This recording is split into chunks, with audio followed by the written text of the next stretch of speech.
আজকে আমি এমন একটা সত্য বলবো যেটা 90% মানুষ ভুল জানে। অনেকে বলে মোবাইল চোখ নষ্ট করে, আবার কেউ কেউ বলে কিছুই হয় না। আসলটা কি? সত্যটা কি?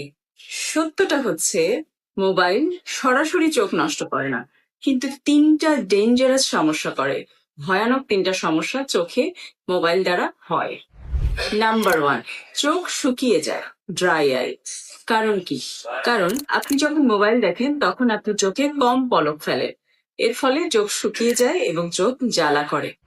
নাম্বার টু, চোখে চাপ লাগে, মাথা ব্যথা করে। এটাকে আমরা আই স্ট্রেইন বলি। কেননা স্ক্রিনের দিকে তাকিয়ে থাকলে ব্রেইন ওভার ওয়ার্ক করে, চোখের মাসেলগুলি টায়ার্ড হয়ে যায়, তখন চোখ ব্যথা করে। নাম্বার থ্রি, সবচেয়ে ইম্পর্টেন্ট এবং সবচেয়ে ভয়ানক যে সমস্যা সেটা হচ্ছে বাচ্চাদের চোখের পাওয়ার, বিশেষ করে মাইনাস পাওয়ার দ্রুত বাড়ে। যত স্ক্রিন টাইম বেশি থাকবে ততই মায়োপিয়ার রিস্ক বেড়ে যাবে। আপনি যদি স্ক্রল করতে করতে ঝাপসা দেখেন, পানি পড়ে বা জ্বালা করে, এটা অলরেডি ড্যামেজ শুরু হয়ে গেছে। তো এটার সমাধান কি? একটা জিনিস ফলো করতে হবে, 20-20-20 রুলস।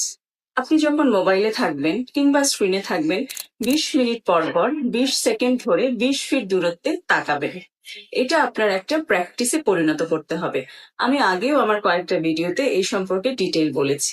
আর এই একটা হ্যাবিটে আপনার চোখকে ফিউচার ড্যামেজ থেকে বাঁচাতে পারে।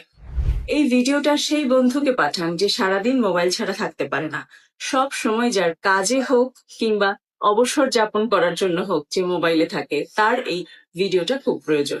মোবাইল আপনাকে ছাড়তে বলছি না, মোবাইল আপনি ছাড়তে পারবেন না, মোবাইল ছাড়তে হবেও না, বাট ইউজ করতে হবে স্মার্টলি।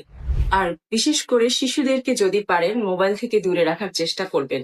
যত বাচ্চার স্ক্রিন টাইম কম থাকবে তত তার চোখ ভালো থাকবে। যেই বাচ্চার স্ক্রিন টাইম যত কম, তার চোখ তত ভালো থাকবে, ভবিষ্যতে তার চোখ অনেক ভালো থাকবে। আপনার চোখের জ্বালা, ঝাপসা